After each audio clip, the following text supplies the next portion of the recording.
What's up, everybody? Welcome back to the basement. We got a new basement recruit here. Andrew Buzzetta joins us for the very first time. We got a great show for you tonight. We're going to talk about Black Mask's Beautiful Canvas, Dark Horse's Bankshot, DC teams up Batman with Elmer Fudd this week, and Jonah Hex with Yosemite Sam. Dynamite's got Blood Brothers. I'm going to butcher this Spanish. Hermanos de Sangre. Sorry, Ramon. I'm sorry. IDW gives us Clue. Marvel gives us Edge of the Venomverse. And from Red 5, we've got A Fractured Mind. Plus, the Inhumans trailer has dropped. People are bitching about Peter Parker being in the MCU before Peter Parker was in the MCU. We've got the NES Classic. And we've got beer. I'm on beer tonight because I promised I got this brand new Punisher bottle opener, and I said it was going to crack its very first beer on the Basement Show. So here we go. Problem with these twist-offs. They don't crack right. Salud. Grab your drinks, watch the credits, we'll be right back.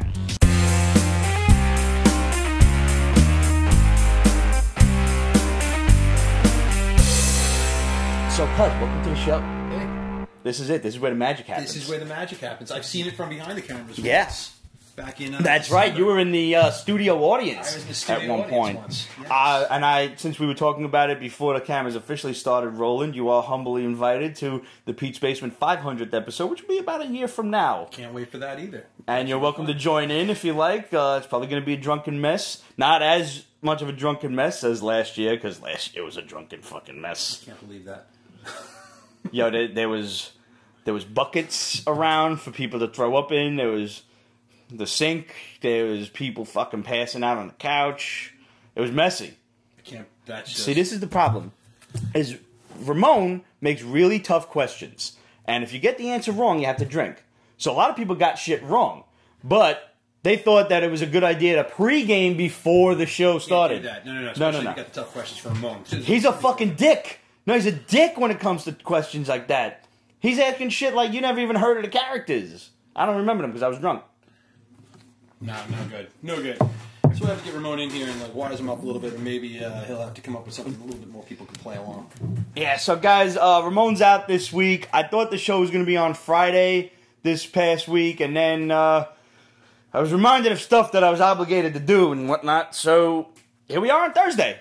Regular Pete's Basement time, regular Pete's Basement channel. So I got a phone call and drove in from from Long Island out to here to Brooklyn. Otherwise, it was going to be a solo Pete show, and well, y'all know how messy those can be. No. Oh, yeah. So first off, the Inhumans trailer drops. It's good shit. Yeah, man. I like it. I do like it. First of all, Lockjaw is just cute as shit. I mean, how do you get a giant bulldog to be really that cute and like act like a dog? And the special effects as he's zooming out with the transporting type of thing, that actually worked. With a little... The only thing I don't know if I can get past yet, is I can't remember his name right now, the dude from Game of Thrones. Rion. The guy that got eaten by the dogs. Yeah. Ramsey Bolton. That's all I see him as. I'm trying to get past and see him as something new, but I see him as... But you have to realize Maximus is basically Ramsey. I know. That's why I think it's so great. Like, everybody else is basically unknown except for... It's funny, like, the actual stars of the show, presumably Black Bolt and Medusa, are the more unknown of the cast. Right. As opposed to, Ken Young and... Yes. The other guy that was Ryu from the Street Fighter shit on YouTube. Now, are they tying it into Agents of S.H.I.E.L.D. a little bit more? It's going to cross over at some point. Right, because it has to, because it's an ABC both show. ABC, yeah. We're still waiting for the Netflix shows to somehow be referenced at all in either universe, and them to appear a little bit better than... Well, here's a funny thing. One of the bombs that we dropped from our boy The Shadow a while back was that Ghost Rider was to appear on... get his own Netflix shit called in Spirits of Vengeance. Okay. Go figure, Netflix just drops the new Marvel Legends line, Daredevil, Elektra, Punisher, and whatnot. Right. Guess who else is part of that fucking series? Ghost Rider? Blade. Oh. Which we told people about a while ago. Blade is going to be part of the Spirits of Vengeance shit with Ghost Rider, along with Moon Knight. I was going to say, because then you have your Spirits of Vengeance with Moon Knight, Ghost Rider, and Blade. Any Wesley Snipes... Because he's campaigning hard for it. We hear it's going to be Wesley Snipes again with his daughter. Like, Blade's daughter. So if we're not getting to this question now. We're not getting to this issue now. But if people lost their shit over Peter Parker being in the Marvel Universe, what? Back in 2010. You want to tie Blade into this? Tie Wesley Snipes' Blade into it from 2001, which arguably was still one of the best comic book movies ever. That still holds up. Also, I love it. First Blade actually still holds up very well. Best line from that movie, which I still use to this day, and it's been far enough back that nobody knows where I'm using it from. Some motherfuckers are always trying to ice skate uphill. That's right. Love that line. It never works. Yeah. We can actually go right into that. People are bitching about the timeline and how Peter Parker was the little kid in the Iron Man suit that stood up to Justin Hammer's mech in Iron Man 2. And he went like this, and then Iron Man blasted him from the back. So, doing the math, now this is a little kid. He looks like he's 4. Iron Man 2 was not 10 years ago. Right. So, that's what really is making the problem for everybody. I saw the clip again. And I would put him around 8 years old. If he could be 8 years old, it works. If he's 8 years old, it works because they actually even 7. Maybe he got into high school a year old because he's smart. I'll give you that also, and it works. But I mean, you still have people going to bitch and complain no matter what. Well, you yes, got people that are bitching and complaining still about Obi-Wan Kenobi. How old is he? Because he looks like he's 75 in Star Wars. You had Ewan McGregor's like 30-something in Episode 3 or 4. I wasn't even aware of those complaints. Oh, I was reading it because I read the same complaints about the Spider-Man quickly on my phone before we started, and they were comparing it to that as well. But, guys, it's a movie. Sit back, have some popcorn, and enjoy it because it's far better than the Captain America that came out in 1989 or 91. Oh my God, that one that was 91. 91? Yeah. Oh. And that shit was like, oh, there's a comic book movie coming out, and you couldn't even find it because it wasn't in theaters, and your video store was like, what? Never heard of it. I've never heard of it. Yeah. We have it somewhere, but we don't know where it is. Yo, did you see what happened to me last Sunday? No. I'm flipping channels, looking for some shit on TV, and I come across what's got fires on the guide channel, but the fucking 1994 Fantastic Four movie, which I've never seen. Wait, the one that was not officially released? Right. Wait a minute, not like typo. The Roger Corman. That was the one, yeah. Get out of here. Well, that was the one it professed to being. Which one was it? It was the 2015 one. Oh, okay. But how do you make that mistake? Who's typing this shit? Because the Roger Corman one, and I've seen the fan tape of it, was still better than the 2015 Fantastic Four. I mean, I've never bought it at any of the Comic-Cons that we've been to, and I'm now at this point, I'm like, no, fuck it, I want to. I know I can stream it on YouTube, but as one of them nerds, I'm like... apologies to the people that hold copyrights, go stream it on YouTube. Yeah, well, I didn't tell you to do that, though. Well, it's not like you told him to stream it from some other unscrupulous site. I said it's available if you want to go see it. It's available out there for you to go see. For nothing. For nothing. Yeah. Oh man, but yep.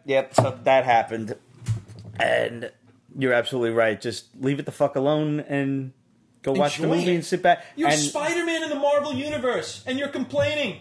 You complained for years. And apparently it's getting like nothing but good reviews. It's still at like 90% or something on Rotten Tomatoes. It's the people that have seen the previews, people that have seen the movie in advance, the Disney execs, the Marvel guys. They recently had the premiere again, right? Yesterday.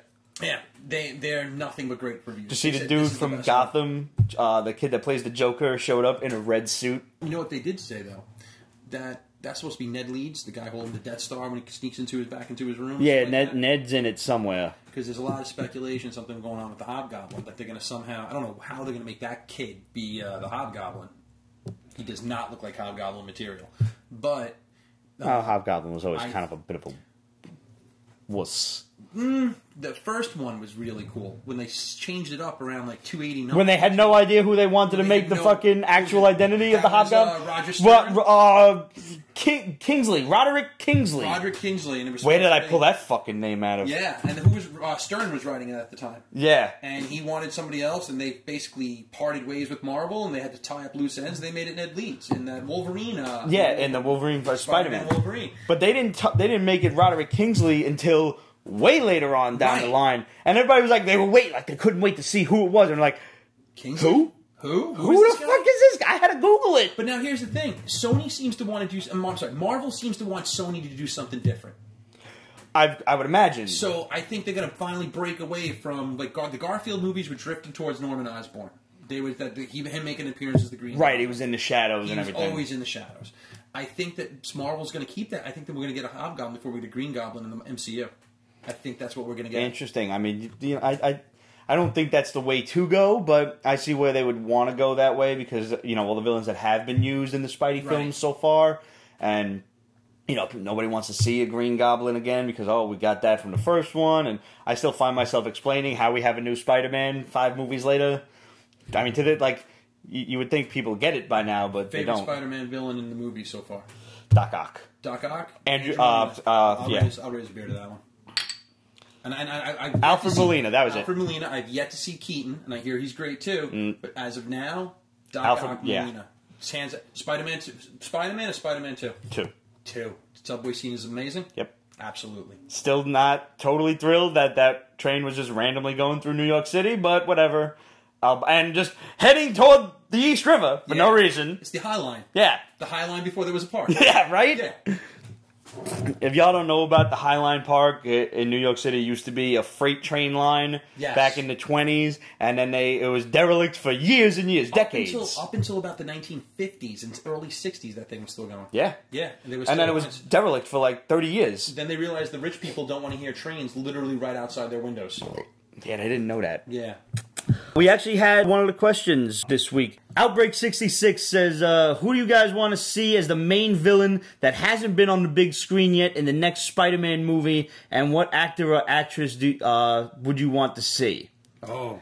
My answer to that was actually already granted. I got my wish, and it's not happening yet, but with any luck, we'll have a stinger scene, pun completely and unapologetically intended, at the end of this movie. Oh, it's Scorpion? Scorpion. Okay. The very first Spider-Man comic I ever bought had Black Cat and Spider-Man facing off against a new and improved Scorpion. Okay. So he just kind of became my favorite villain. All right. We're going to have a difference of opinion, but I'm going to ask you to respect this as a fellow Spider-Man fan. Sure. You know that you and I both are big collectors of this book. All right. The next villain I think you're going to see could be used in either the upcoming Venom movie or the next Spider-Man sequel. Okay? If they're going to put it in... If it's first, I'm going to say I'd like to see Kraven in the next Spider-Man. I'd like to see a... They are planning Kraven's Last Hunt. Yeah, I really would like to see that. But if not, it wouldn't bother me so much to see Kraven. Everyone's expecting Carnage to go after Venom in that upcoming Tom. That would be an interesting concept. Government takes or S.H.I.E.L.D. takes Kraven to go after... Venom.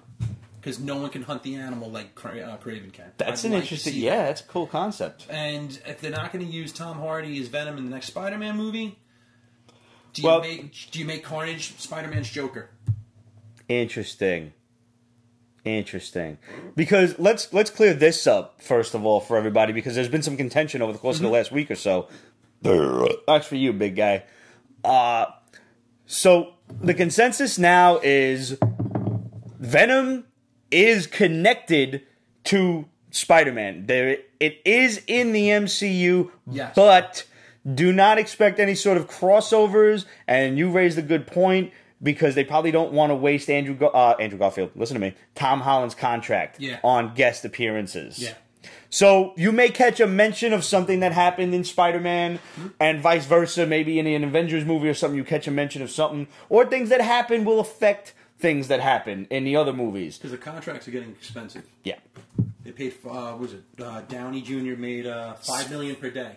That's ridiculous. For 3 days. Made $15 million for 3 days worth of work. On this movie? Every day that they needed him was a day schedule. They basically had Robert Downey Jr. days. That's terrible. Yeah. That is stupid money. I could do a lot of damage with that kind of money. Yeah, I was going to say. We're already doing a lot of damage with the pittance that we have. With the pittance that we have. With adult paychecks with 13-year-old minds. Yeah. That's really... My father said it best when I first got my current job, and he was like, a steady paycheck is probably the most dangerous thing to happen to you. Oh, absolutely. Yeah. Absolutely. What was it? When we were young, having like beers in the basement, and now like with the adult paycheck, now there's tailgates at the beach with like grills, margarita machines, and like full like expensive bottles of scotch and eBay late at night. Yeah. Oh, that's never a bad question for you. That's not on the list. All right.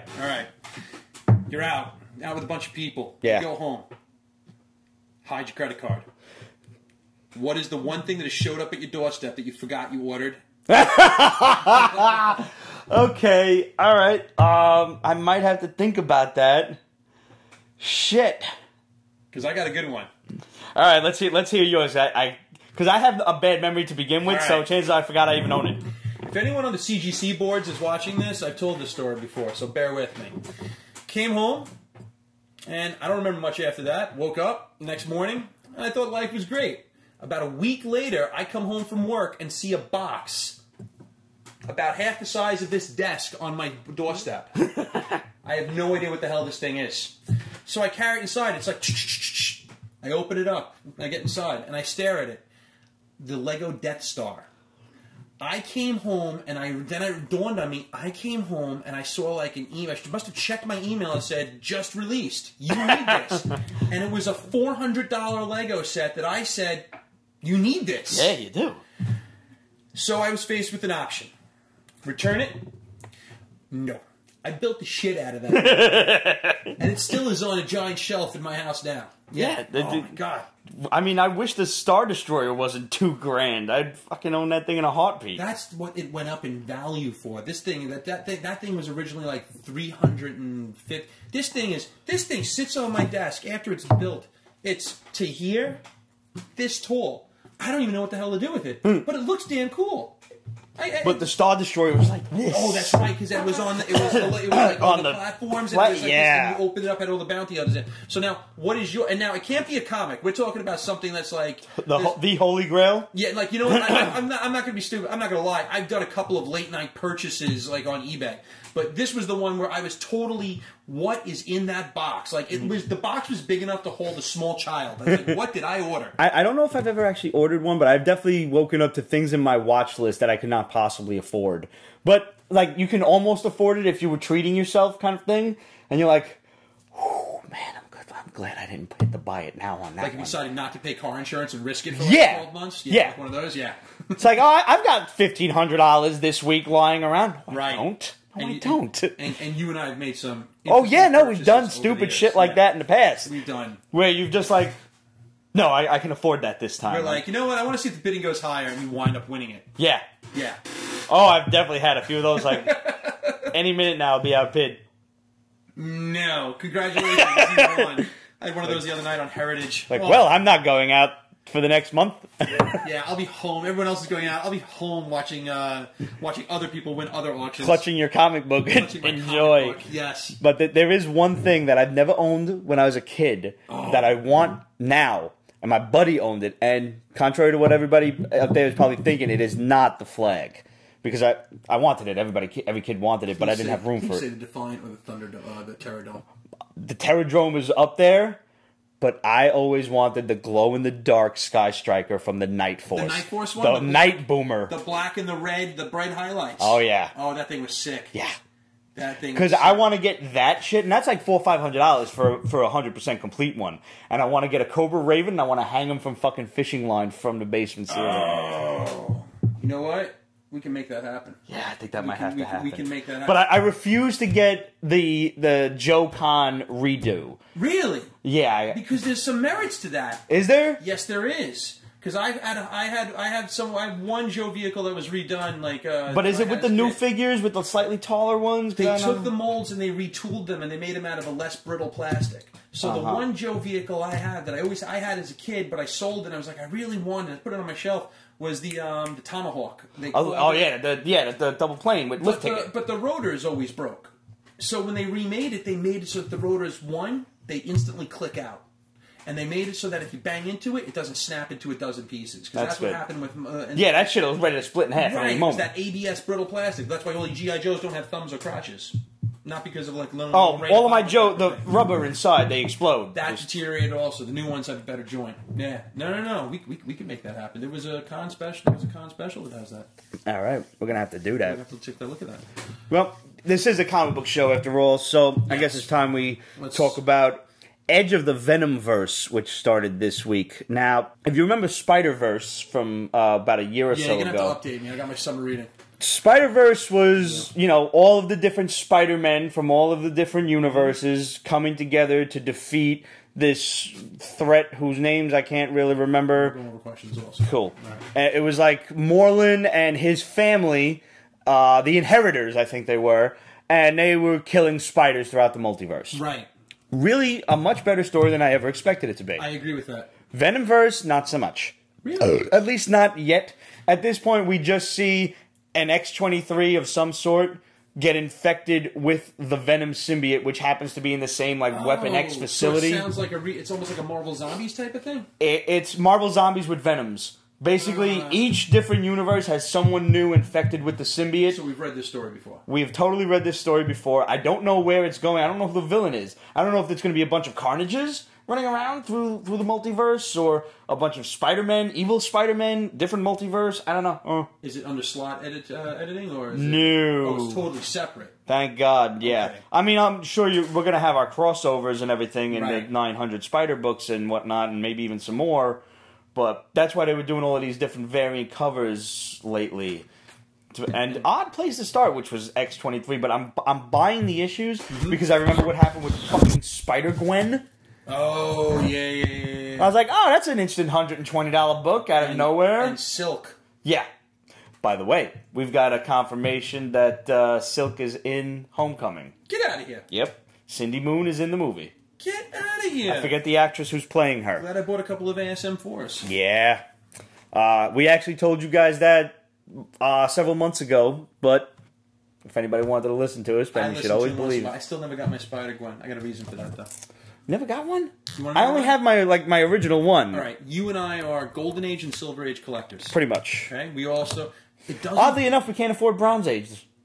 True. Yes. I get the text message once. I get the text message once every couple of weeks of you see what Werewolf by Night. What the fuck is this so hard for? Why is this book so much? Why is Brother Voodoo $400? Why is Brother Voodoo $400? It doesn't bother you that Spider-Gwen, the first appearance of Spider-Gwen, in some cases, the variant cover goes ridiculous. Goes for more money than even some entry-level issues of Amazing Spider-Man 31. Silver Age. Yeah. The original, which introduces, that's that classic red cover with the spider arms going out. You have the introduction of Harry, introduction of Miles Warren, and introduction of Gwen Stacy herself. So you have three major players in Spider-Man, and you're going to tell me that the Spider-Gwen, which is basically a... Other universe Gwen Stacy. It's not even Gwen Stacy, and that goes for more than the first appearance of the real Gwen Stacy. I'm not getting it. It's like that with so many... Do you remember that original Mary Jane variant, the Venomized variant? What was that, 638 or something like that? Why is that $900? Because of the cover. Fucking amazing. What about the... you and I both know someone that has this book. The Del Otto... The 667? The 667. That is rumored to have only a couple hundred issues of it actually ever released. And that book in a 9.8 is about a 10 grand book. And I don't know when that happened. I remember looking at it when somebody had it for like $4 grand on eBay, and I'm like... And the auction ended, and I'm like... Nah, they just canceled it. That was a fake sale, right? I thought that was a fake sale. And then I started seeing people actively trade, like the few copies that I've seen, and people that's in the 9.8. That's a 10 grand book. Wow, I'm not getting it. You could buy that, or you could buy an entry level Amazing A of 15, yeah. Right, A of 15. At this point, you can afford a 1.5 for 10 grand. 10 grand will get you probably get a 2.0. Yeah, 2.5. Yeah. Raw though. Want to go shopping? Maybe. After a few more beers, let's go shopping. Yeah, let's do this. So, we were discussing Hasbro and everything else in the cinematic universe, and just general consensus is Transformers 5 is absolute eye trash. You get retina aids from it and shit. I've never had a movie where I actually had to go on Wikipedia while I was at the movie so I could see what was going on in the plot. Bad, huh? I haven't seen it yet. I've always defended that franchise too. And you know I love Transformers. Yep. I've always defended and said, like, you're not looking for Oscar material. You're looking for robots beating the shit out of each other. Right. And if you're looking to see robots have beat fun. The shit out of each other, you go there, you get to watch robots beat the shit out of each other. And this one, the only thing I noticed immediately was, now I gotta remember his name, Frank Welker, the original voice of Megatron, is in this movie as the voice of Megatron. Yeah. Yes, they got him. They got him to do the actual voice of Megatron because they had a falling out with Agent Smith, whatever his name is. dude from Lord of the Rings. Yeah, Hugo Weaving. Hugo Weaving. Yeah, he had a falling out and said, "I just do it for the paycheck. I don't launch these." It was fun. They said, "Fuck you, fine, you're out. Yep. We get someone else. You're just a voice." And it's pleasant to see, and you notice that right away. You definitely notice that right away. So when Prime is talking to Megatron, it's like... Well, yeah, that's been like one of the mainstays and one of the best things about the Transformers movies was they got Peter Cullen to do the movie. Yes. That was... And he had to try out. They weren't sure if they wanted to use him. Anyone in a fucking suit and tie, because you know these dickhead producers wear suit and ties, try and be fancy. Anyone who wasn't sure about Peter Cullen deserves to have their fucking dicks shoved down their own throats. And I'm not saying ripped off. I'm saying fold the motherfucker in half and shove his cock down his own throat. And scoop. Yeah. And you know what the thing is? And then pull it out his asshole. You heard it here first on Pete's Basement. I get creative with death. So, also from Hasbro this week, we got Clue issue 1. Clue. Remember the board game? Remember the movie? Remember the classic movie? Colonel Mustard in the library with the lead pipe. Lead pipe, yeah. Okay, the great thing about this book is it does not for a moment take itself seriously. The butler is an omniscient narrator, and he tells you he's the narrator. These people in the book don't know they're in a murder mystery. They don't know they're in a comic book. Do you have that in that sack? I do not, unfortunately. So I gotta go to my local comic book store. Yes, you do. Look at this. This is actually I didn't expect much. Okay. Because I what IDW has been doing with Hasbro stuff lately, I'm just like, it's like I never thought I'd come to a point where I don't buy a G.I. Joe comic anymore. But the new piss poor excuse for a G.I. Joe book, I don't read it. And props to Larry Hama, because I met you personally, if you happen to be watching this. Only shit that I still read. He's great, and even that's starting to... it's starting to wane. It's starting to wane. I mean, it started to do that when you killed fucking Snake Eyes! 215! What you thinking? And the problem with when Larry Hama kills somebody is they stay dead. Yes. Well... Mostly. What was it? Oh, Jesus. When they killed... Everyone that Sneak Peek came back, but they said he'd faked being dead and he was on a mission, but the only reason they did that was because they made a mistake and drew him in the back scene and fans wrote in. Yes. I still do follow my G.I. Joe. So many people were like dead on the cover of 155 and people still complain about that, like quick kick and shit. Yes. Yep. You know, I have a page of original art from that issue. That's a great issue. I have the Snake Eyes full-page splash with him with the montage when he goes over his whole life. I made that issue. That page came available, and I made sure to get that. That's a great issue. Yeah. I used to have that signed, and I don't know why I ever sold it. Really? I made money on it, but I don't know why I ever sold it. That's probably a Neil Adams book. That's a Neil Adams cover too. Stupid. But this book actually gives some pretty cool backstory to all the characters. Like, Ms. White is a senator. I was going to say Scarlet. And Ms. Scarlet is an Australian pop singer, a hip-hop pop singer. Kylie Minogue. Yeah, totally. Colonel Mustard has had dealings with Ms. White because senators and colonels and army dealings and stuff. And, of course. Miss Peacock is this old-ass aristocrat who refers to everyone as the help. So what's the expected longevity of a book like this? I bet you it's a 12-issue maxi. You know, it'd be really cool. Maybe 24 if they really push it, and I hope they don't. I mean, if they were to sit there and say the last issue has like variants where they tell you each one has different art, and like the movie. Remember how the movie ended in 3 to 4 different ways? Yes. That I'd like to see. Don't be surprised, because it's funny you mention that. This book has a few variant covers. All right. And each one comes with a different 3-page backup story that gives you a different clue as to who the murderer is. Oh, that's so smart. It's so good. See, there's bad marketing and good marketing. That's good marketing. Mm-hmm. That's good marketing. So, and upon realizing that, because the butler is kind enough to tell you that like midway through, and I'm like, fuck, gotta go buy the other two. Gotta go find the other two. Is the butler a character we'll eventually meet, or is just the narrator? Oh no, the butler's in the thing too. Yeah, in the thing too. Yeah, so he talks to them and he talks to us too. Oh. And I love the like little play on the names. The host of the party who gets killed, his name is A. Boddy, B-O-D-D-Y.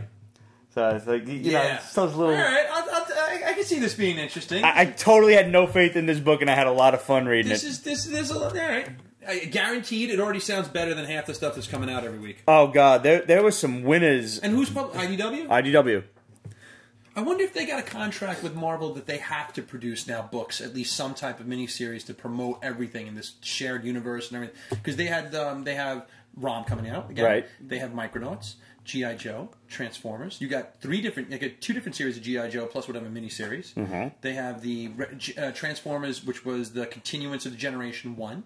And then they had their own backup Transformers. They have... I'm hearing a lot of people are not happy with the current Transformers run either. Stop picking it up. Yeah. Stop reading it. I just did it. And the artwork was... I don't know what's going... It looked like that Mike Allred... Don Figueroa is digging a grave just to dive in and spin. Right. I don't understand what's going on So with that. bad. It looks like... it worked when Mike Allred did it with Silver Surfer. But yeah, but when they do it with Transformers, which you need clean lines and you need to show the mechanics and the parts and stuff. You need a motherfucker that can draw a mech. Yeah, you need someone. You need an industrial designs to draw this stuff because you're drawing big robots. You lose. You don't know what you're looking at. You need Gundam artists, basically. Yes. You know what was actually some dope shit that I would love to see? Do you remember? I don't know. God, it's got to be over 10 years ago now. House of M. Yes. Remember the Iron Man shit? That mini-series that was like 3 issues? No, but I'll look it up when I get home. Yeah, dude. Whoever the artist is on that was awesome. And that worked. I like that series, by the way. Also, just while we're talking about toys, I finally treated myself to the He-Man and the Masters of the Universe character guide. The shit, you could kill somebody with this. It's a Wait, I didn't see that. From Filmation? Yeah. No, this is the entire series character guide. Right, that's this what I'm is saying. Everyone who's ever been in the series, comic book and whatnot, and all of their different appearances. So all of the different characters and all the different versions of He-Man and everything, from toys to cartoon to comic books, the UK comic books and shit. Totally worth the $25. That's it? That's all. Get out of here. Who doesn't love Amazon? Now, there is a dangerous place to be at night. Because that is a place that I have forgotten I've ordered shit. Oh, please. My post office must be pissed off at me. I go out shopping and I'm just like, oh, well, toilet paper. And I go, let me just scan it on Amazon first. I'm like, oh, look at that. $5 cheaper. Oh, my God. I don't buy anything in fucking Stop and Shop or Key Food no more. You know that grill I just bought? Mm. Went to Home Depot. I was like, hey, you got the grill cover? It was like, oh, let me see. They have it for... It was $23 cheaper on Amazon. I was like, can you match this? And it'll get there in a day or two. And it got there, and they said, we'll match it, because they knew I would go click and order. I can wait 2 days. This is actually pretty cool. Yeah, dude. Yeah. And it even goes up to the new guys, the new stuff, with the classics. Yeah. And the, Dark Horse has been publishing all of these great Masters of the Universe compendiums. Now, I want to see what they said. Is this the official? This is officially official. So this is the Mattel Bible, pretty much. Pretty much. Let's see what they put for Skeletor, who he is. Because didn't they reveal Skeletor? As his uncle. Yes. It'll tell you the different versions of him so as we his have uncle. different uncles to paint for. Let's get to... I want to see what they did. That's actually pretty cool. Because also they discuss Horde Prime. In some tellings, it's his brother. In some, it's his father. In some, it's just Horde Prime. So which is the one you accept? I prefer it to be his father. Skeletor is his father. Oh, no. Horde Prime is Hordak's father. Yes. Skeletor, I prefer him to be Hordak's student. I like that. I do like that one. You do like that? Yeah. All right. I like him being Randor's brother, though. I do like the Keldor idea. The Keldor idea is... Yeah. I'm totally okay with him being He-Man's evil uncle. Do you have that around here, the Keldor dude? From No. San Diego Comic-Con? I don't. I should have gotten it. The Masters of the Universe Classics line was something that I would have loved to jump on, but I'm really glad I didn't because I'm a completist. You'd be poor. Yeah, completely. You'd be poor. And there would be literally piles upon piles of fucking action figures in here. The Anti-Eternia He-Man is dope as fuck. You didn't buy the, you wouldn't have bought the special order, we'll build it to order Castle Grayskull from Mattel? No. Thank God I did not. That was like 500 beans, man. God, it was so cool. We've spent money more for real sleep. Yeah, but I can't justify $500 on something that's not a comic book. That's true, because you could always... Yeah, I can see that. Yeah, I have my rules of thumb. There's no Keldor in here? They keep him... Oh, Keldor. See Skeletor. There we go. There we go. Image courtesy of DC. So they actually really... Oh, yeah, no, they've gotten from everybody. From Marvel, DC, everyone. From all of the comic book lines. So worth your money as a Masters of the Universe fan. This is pretty cool. I'm not even as big a fan as you. I'd like this on my library shelf.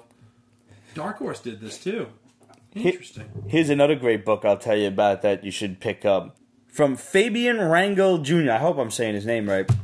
The writer of Namwolf, which we gave a glowing review to several weeks ago. Blood Brothers.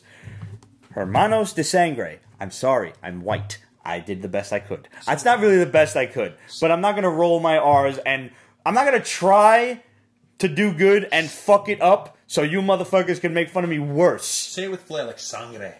Hermanos de Sangre. Say Sangre. Sangre. Sangre. Sangre. Blood. Ah, Sangre. Sangre. Sangria. Wish I had some. That's what I'm going to make next week. So, this was originally a Kickstarter that I was not aware of. Basically, you've got this dude who's a detective, and his brother just happens to be a luchador. And, like all good luchadors, he does not take his mask and cape off, ever. Like all good luchadors, why would you take off your mask? Ever. He's in public, they're in a bar. In a shower, yeah. And there's monsters and stuff running around. Like, it's perfectly acceptable. They're in a monster bar. There's just beasts of all shapes and sizes and whatnot. The detective he was in the army, and some weird bomb went off, and now he sees ghosts. I don't know if the bomb caused him to see ghosts, or if he always saw ghosts. Or maybe he's dead. He's not, I don't think he's dead. Because his brother talks to him, and his brother definitely does not see the other ghosts that he's talking to throughout the book. Alright. But this book is another one that does not take itself too seriously, and I've been, like, really attuned to these funnier books lately. They're investigating the theft of this weird, like, Aztec death mask, and a security guard was killed, and the brother, who sees ghosts, sees these, like, ghostly footprints leading out to, wherever. So they follow the trail, and they discover that one of the guys who unearthed this original death mask, which belonged to this evil Aztec priest, because why not, was their father. And their father is mysteriously missing. Everyone else who was in the picture died from the curse of the Aztec mask. And now the mask is stolen. The father has the mask. More or that's than what likely. they want you to believe. Or maybe he's protecting the mask and taking it away or something like that. I hope the father turns out to be like a long-lost good guy. Black Mask's Beautiful Canvas. Okay. Strange book. Do you want to talk about the fucking... Who's the publisher? Black Mask. Oh, okay. I thought you say Black Mask. I'm thinking Batman. Yeah, no. Black Mask is hit or miss. They've had some really good stuff. They've had some really weird shit. Black Eyed Kids was, I believe, one of theirs. That was fucking dope. With like the alien kids. You ever see that like internet legend? Black Eyed Kids. Worth looking up. This one. Beautiful Canvas has a hit woman who's hired by this billionaireess to kill someone, obviously. And she gets to the house. This woman's like eating a carrot, like fucking Bugs Bunny, so she's slicing up a carrot. Realizes this woman's here to kill her. Throws the carrot at her, fires the gun. Fucking bullet goes through the carrot, hits her. Little kid comes out. You think like his mother just got killed, and he's like, she's dead? And she gives the hit woman a hug, like, thank you. I don't know. So she keeps the kid around, like, she takes him with her, presumably to drop him off somewhere. I don't know what the fuck is going on. Hansel and Gretel? I don't know. And then you find out that the person she was supposed to kill was the kid, not the woman. And so this has all the makings of a cool, corruption, evil business people, hit woman. Scarlett Johansson movie. Fucking Leon the Professional kind of shit to it. And all of a sudden, the book takes a left turn at Albuquerque, and it has like a SEAL Team 6 of super freaks, superhero things. One woman has lobster claws. One woman has fucking like octopus tentacles and shit. They're like superheroes, but freaks. Okay. Sideshow superheroes. And they're going after this woman and the kid. They have to retrieve the kid, kill the kid, whatever, all for this billionaireess who's hired them. And whatever other shadow conspiracy that she works. And I'm like... Check this out. Gotta get on Comicology. I didn't... Comicology, right? I wanted it. I liked it when it was just a hit woman saving the kid. Right. And then all of a sudden when they introduce all of these fucking heroes and shit, and the hit woman gets fucking knocked out, spoiler alert, and she wakes up, she comes to, answers the phone, who the fuck is this? And he's like, my entire strike team's dead, aren't they? And I'm like, all right, yeah, they're all lying over here. They're all dead. What's up? And she goes, like, down to the lake, and this kid's, like, standing in the lake, and his hands are on fire, and he's like, how do I make it stop? I just didn't care. You didn't care. So there's no investment in the characters. It's just, like... No, it was too all over the place. Dramatic, like, sounds like the carrot scene's just a dramatic filler, just to, like, say something that hasn't been done before. Yeah. So you don't recommend this? Not at all. So no. don't waste my time. I wouldn't. I'm writing it down. I wrote this down, because I listen to what this man says, and I actually read some of the stuff he suggests. Yeah, no. And buy it, too. Any and all number ones, we try to let you guys know if it's good. We tell you, get it. If it's not, Paper Girls was good. I liked Paper Girls. It gets a little. It's going too long now. I think. I think they need to cap it up. Yeah. Like Dave Chappelle with the wrap it up box. Wrap it up. Wrap it up. Sell the rights. Make you money on your movie. Then come out with a sequel. Another one. I'm not sure about this one from Dark Horse. We got Bankshot. And it basically has an ex-Marine turned mercenary for hire, and there's this government agency at the Harry Truman Building in Washington, and they're after this guy. They call him a terrorist, Marcus King. He's a terrorist, and they're like he showed up to all of our houses, and there's one girl that they were trying to apprehend whose name escapes me, but it's like his wife or whatever, and he was like, she's off limits. And they're like, you, to this, like, I don't know, weird James Bond kind of agent. Yeah. Like, stay the fuck away from her. Stay the fuck away from Marcus King, because he, apparently, can get to all of us and our families. So, he's, like, you're not allowed to apprehend him or pursue him in any way, so whatever. This guy is like an agent of this guy is the tool of an agency that goes around and eliminates people at the agency's request. I don't know what he is exactly, because they go on to the soldier's backstory. I was going to say, because if that's the case, I liked it when they called it Ninjak. No, it's different than that, I'll admit. Let's call him FBI, CIA, whatever the fuck he is. This agent seems to be the asshole guy that is probably going to learn the lesson. He'll probably pursue him anyway, and then he'll realize he's really the good guy by the end of it. Because it goes on the run from the agency that So in that case, this ex-Marine they called it Jason Bourne. More of that, definitely. Yeah, it's definitely got a Jason Bourne feel to it. Right. He's an ex-Marine. He realizes that the guy that they're after, this colonel, who they help the colonel rise to power in his country, and then they don't like the people that the colonel made friends with, so now they're going to depose the colonel and all of his friends. So this is Dark Horse? This is Dark Horse. And this is... I am trusting this book, because I don't still, like, Is it worth my $4? I would say it's worth it on Comixology for, like, half the price. And what's the name of it again? Let's see. It's called Bankshot. And the reason I'm trusting this is because it's by Alex de Campi. Okay. And that is a name that I will trust implicitly. There are a few writers out there that I will buy whatever they do. And maybe I'll like it, maybe I won't. I won't say that I like everything. But you have more of a chance of liking it than some of the other junk that comes out. Like, maybe it hasn't, it's only the first issue. So this guy, like, encounters this other weird, shadowy conspirator while they're showing you his origin. Like, how he went from ex-Marine to now he's this mercenary guy. Who's like top fucking mercenary guy. Think like Blackwater, the head of Blackwater or some shit. So he realizes there's this other guy who's like behind the colonel, this other evil dude, and he's now after him. So you get the idea that whatever agency that the FBI, CIA, whoever they are, they're after this guy Marcus King, but he's not the bad guy. This other motherfucker is, and they don't even know he exists yet. I think that's kind of the feel that I'm getting from this. Like I said, it was a little, hard to follow. There's a lot of names being thrown around. There's a lot of characters and stuff. But as a first issue, they want to drop a bunch of stuff to do some groundwork, and I get that. It's funny, like, when you see, there's different kinds of first issues. There's the ones that are so slow that it's only like one or two characters introduced, and they're taking their damn old sweet time.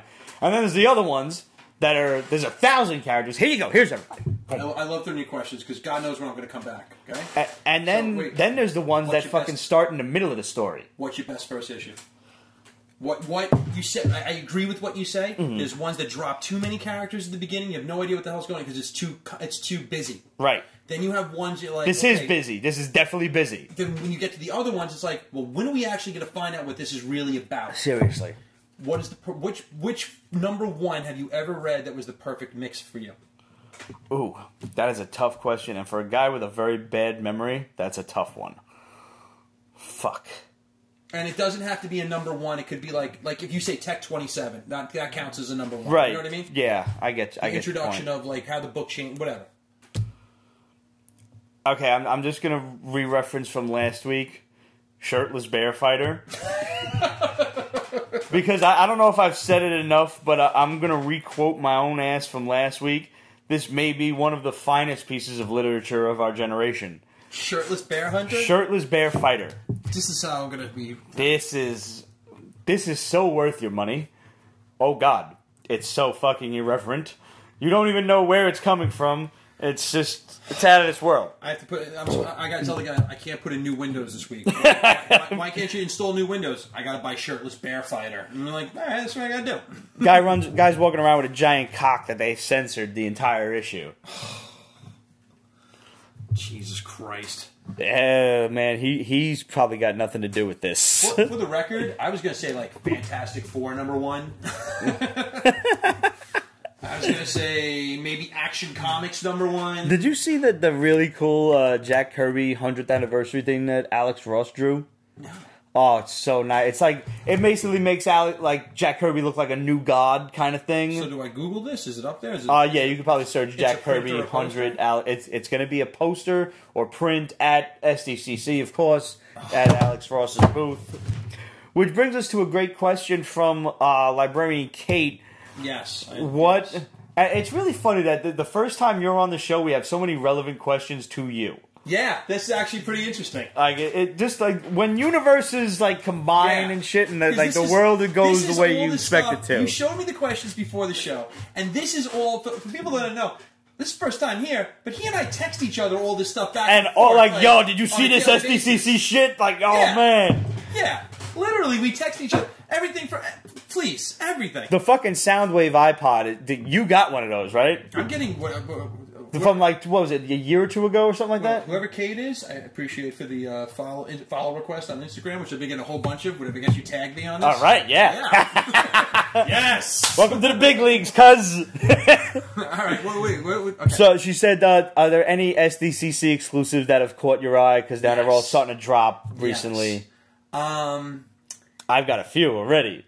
Every year, I haven't checked today because I was doing work around the house. I didn't have a chance to touch. There's that one blog that's like 60 pages long. That's actually all the shit. Every year, I'd like to get my hands on the Lego ones. Mm-hmm. The Lego ones go for a ridiculous amount of money, and it's insane because you can just buy the parts separately on different websites and put it together for like 1/5 of the price that some of these things go for. What was the one you just showed me? It was like a Spider-Man shit? The one I showed you was the Spider-Man Venom. They look like little bobbleheads that were created. They look like they look like these guys, like the Funko shit, the Funko stuff, but they're made out of Lego bricks almost. And that's going to drop. And every year, Lego faces some type of controversy because of the way that they distribute them. And there's people that will literally saw off their own mother's legs to like get these things because when these things are going for $300 to $400 for a simple minifigure, me at this point, what I usually do is. And this is hard. Again, this goes back to the beginning of the episode, or if this is not referenced because it was cut, where to go watch your stuff on YouTube. I usually wait for the Chinese manufacturers to steal the design and they make it, and they print out the minifigures. The minifigures, they had a black-suited Spider-Man they've never released. That goes for about $200 for that one of those little minifigures. So that's the little Lego guy. Official one from Lego. That's ridiculous. So I bought a fake one from the Chinese for $10. You know what I mean? Like, does it need to say the little Lego? They're made from this, and Lego's pissed off because they're stealing stuff from the factories.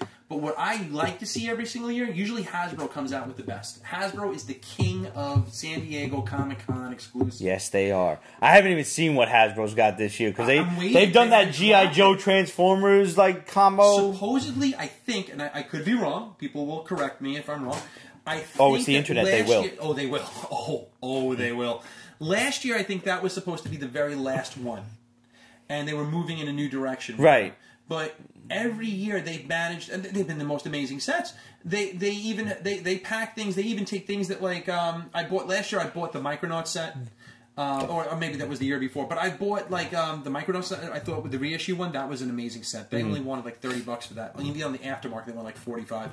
The G.I. Joe sets themselves were actually pretty good. I actually genuinely like that. The Marvel sets, the Marvel Legends set that usually at San Diego Comic-Con is insane. And to show you how great some of these San Diego, the Hasbro ones are, Hasbro has to reserve by California law, whatever it is, a certain amount back. They have to hold a certain amount back to release them on their website, to make them available to everyone. Oh, that's cool. They crash the website almost every year.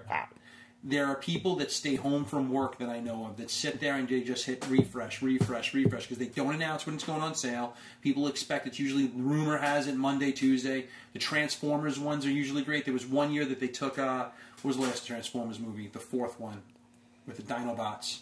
I have no idea what you're talking about. It doesn't. Mark Wahlberg was never in a Transformers movie. Okay, if Mark Wahlberg was ever in a Transformers movie, it would have had Dinobots in it. They took all the Dinobots and colored them the same exact colors as the original Generation 1 ones, as the San Diego Comic-Con release. That's cool. And they were like gold and red and gray. Yeah. And they released that as a San Diego Comic-Con exclusive. Just a word about that movie that doesn't really exist. I have 2 words, actually. Me, Marky. Grimlock. You had one job. One job. One. Yes. And you failed. I think they do depends. I think they do. It's still a piss poor movie, but they do a better job with Grimlock this year. I think. Thank God. I'd like to think he's a little bit. Yeah. This notice that we don't know what to say on camera as we're trying to figure out words to say about. Oh, I don't even hold back, but I haven't seen the shit yet, so I have no idea. Oh. I did hear, however, that Hot Rod is French, and that's just a travesty. That going back to this for a second. He's likable. Go ahead. And while I will not dismiss Michael Bay's fault in any of these Transformers tragedies, this was a great point you brought up before. Some writer somewhere had to come up with this, and some producers had to say, this is great. Lorenzo Bonaventure, or whatever his name is. These cocksuckers deserve to be fucking kicked in the shins. That's the guy's name. Repeatedly by a black belt midget. Yes. Yeah. Lorenzo Bonaventure. He's in charge of the entire. He's the Kevin Feige, or whatever it is, of the Transformers G.I. Joe universe. That's a shame. He's responsible, though. Just so you know, he's responsible for bringing us the very first G.I. Joe movie, which was the very first movie in all of my years that I ever said, that is 2 hours of my life wasted that I will never get back. Lorenzo sounds Italian. Seems like a hairy guy. So, Lorenzo, for your part in this, may every one of your beard hairs be ever ingrown. Yes. Seems fair, right? Yes, it is. Here it is. Lorenzo di Bonaventura. Yeah, he's definitely a fucking Guido. Yeah. You cocksucker. Look at him. Oh, he's responsible for the Transformers movies. So there's a few SDCC things that... What are you looking at? All right. First of all, I have the He-Man Dorbs with Battle Cat. Mm-hmm. They have a Skeletor on Panthro that I need to get my grubby mitts on. Mm-hmm. Now, I don't have all of the Masters of the Universe Funkos because I just figured, hey, somebody was kind enough to buy me the He-Man one years ago, and I'm like, I'll get them whenever. Mm-hmm. Obviously not the case because now they're upwards of like $2 a piece. Yeah. So I don't need the Scare Glow shit. But I do like the Rock Candy She-Ra. That's pretty cool. Some of this stuff I'm looking up and just take a look at it right now. Some of this stuff is amazing. The Skeletor Panther is so damn cute. I mean, I can't. It's ridiculously cute. Look how cute Battle Cat is. You just want to pet him. Now, what I'm confused at is that... What was that one? That one was that an exclusive? It was some sort of exclusive on Funko's website itself. Oh, okay. And people were trying to sell the shit on eBay for like $50 and $60, and I was like, it's on the site for $25. Oh, I remember this now. Yeah. Yes. And I found out what my San Diego Comic-Con exclusive is that I want, by the way. We'll get to that in a second. They also have, just from what I've seen so far, my homegirl Absolute showed me I don't know if you watch Supernatural, that show, but I do. There's one of the main characters, Dean, Jensen Ackles, and he drives an Impala. So it's a Funko Riders, and he's in the Impala. I have only one of those, and I got it at the New York Comic Con one. Which one did you get? I was able to get my hands on, and for any one of you guys that have never, ever had my love goes to Funko. I love you guys. But the misfortune of trying waiting on that fucking line? Oh my God. I don't have any children, but my firstborn now belongs to Funko because I was able to get my hands on the New York Comic Con Indiana Jones in the Jeep. Nice. And at cost without having to go on eBay. And I wanted that so badly. One of the Mega Mans up there, I don't even remember which one. One of the variant, like, new costumes. I think it was Elect Man. I think it was the Elect Beam one. Was on there, and like I go to like the front of the line because I didn't know that there was the rest of the line. Yes. And I'm looking at it, and people are giving me like just evil ice glares. They've been waiting out there since this. They've been these people. I don't understand. Thank God, like I looked like I had 7 heads on my shoulders because I don't know what I'm doing. I'm looking in the case like, where's the figure? Yeah. Where's the figure? What is it I'm looking for? Where's it still here?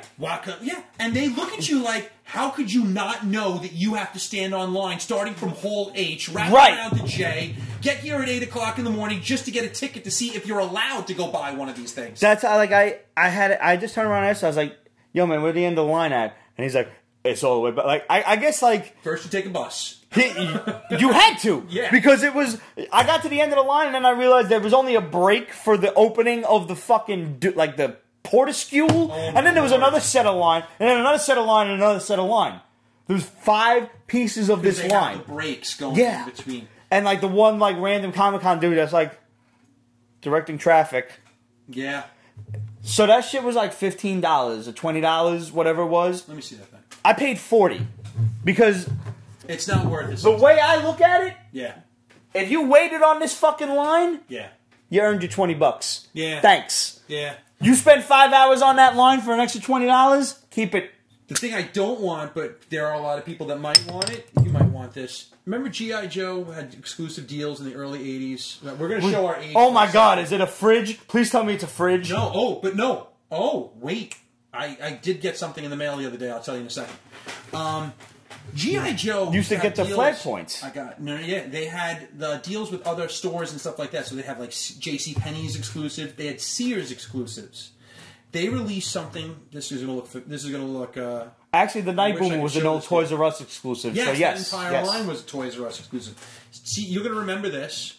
Oh, the Cobra Missile Command? Yes. Thingy. So $50 gets you a Cobra Commander, 2 troopers, and their own redone version of that.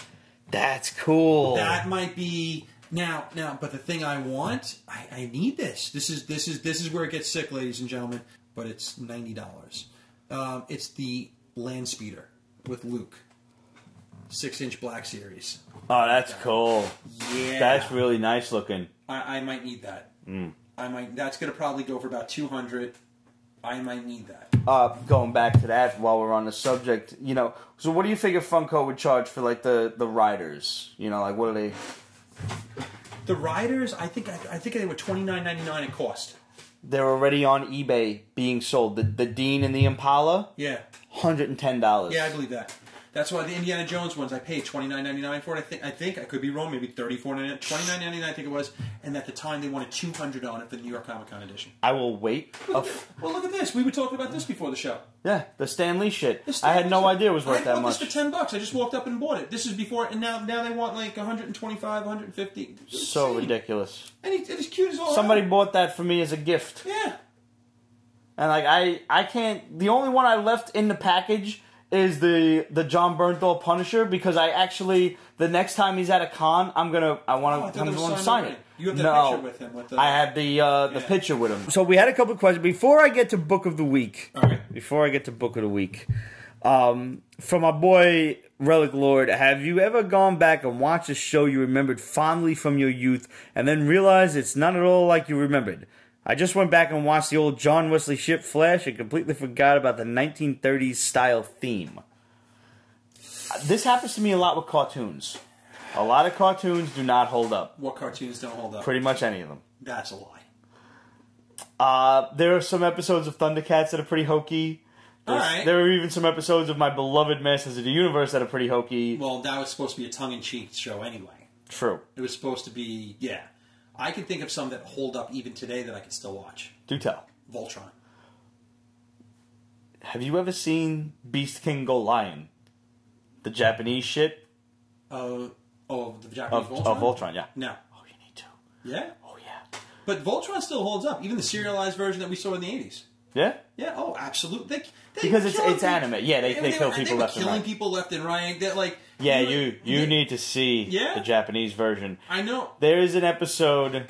This is what really like glued me to it. By like episode 3 or 4, when they're first introducing Voltron and everything, there's a scene where in the English version, Hagar the witch is having it rain red water down on someone's blood, and then the crops go on fire, and the people are running. Right. Oh, the crops are on fire! What are we going to do? Our homes.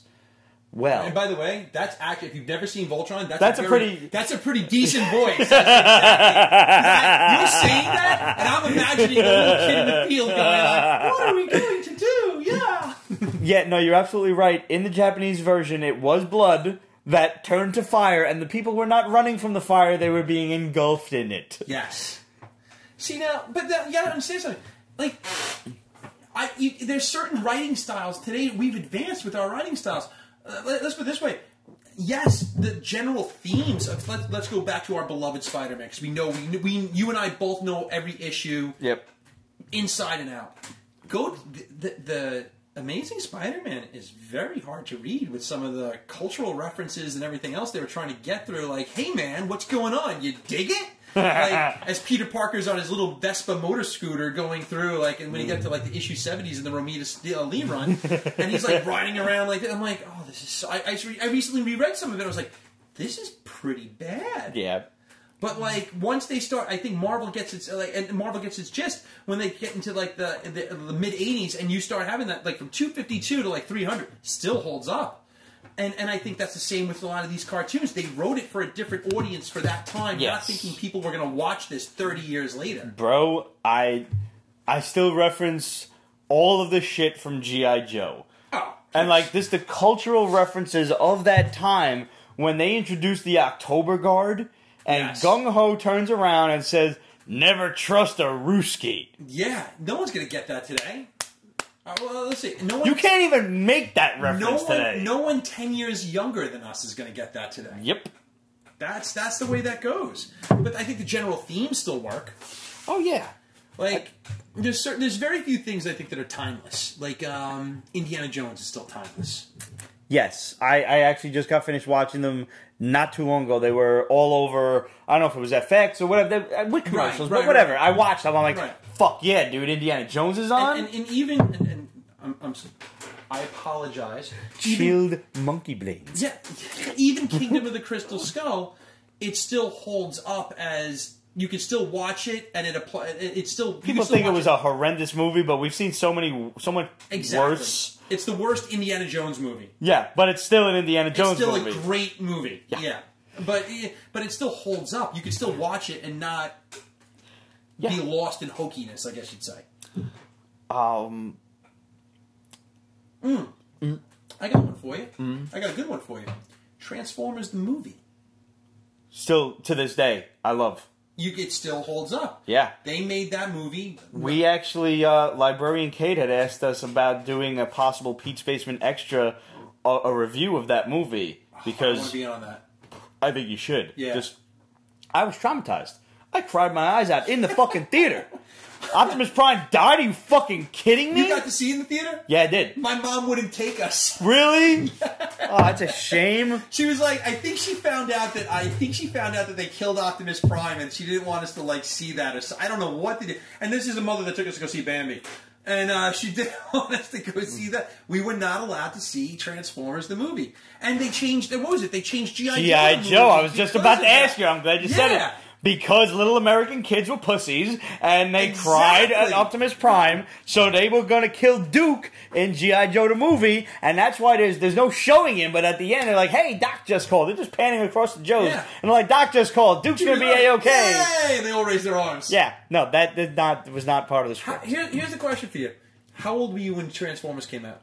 It was 1987, so I was 6. So you were 6, so I would have been 10? What am I? Okay. I would have been 10 or 11. Here's the 19. Yeah, I would have been 10. Okay. Now here's the thing. Would you allow your 6-year-old to go see Optimus Prime? Absolutely. And I have told parents this, like my friends who are parents. I'm like, are you fucking kidding me? You're depriving your kid. Like so many of them, are like, oh, I don't want him to watch violent cartoons. Shut the fuck up. First of all. I was watching Jason movies at the age of 5. I'm seeing blood, guts, and tits left and right, and I turned out okay. Look at me. Which explains a lot, ladies and gentlemen. Optimus Prime is upset with your decision. Really? Is he? I would totally let my kid fucking watch this shit. Because I only developed psychotic tendencies early, like middle-aged in life, I think. There's one thing you said to me that I actually paraphrased and used several times about your psychotic rages. Oh my God. Do you remember what it was? I'm trying to remember. I have it written down. I actually wrote it down, and I actually. You have to text it to me later because I would really love to know. There was a couple ones. I love when people reference my crazy. I remember what it was. You told me once, I want everyone to know how fucked up and crazy I am. I never want to be the person that embarrasses my neighbors by them getting on TV and saying, we never saw it. He was such a quiet guy. No. I want every one of my neighbors to know we knew this was going to happen. I'm surprised it took this long, honestly.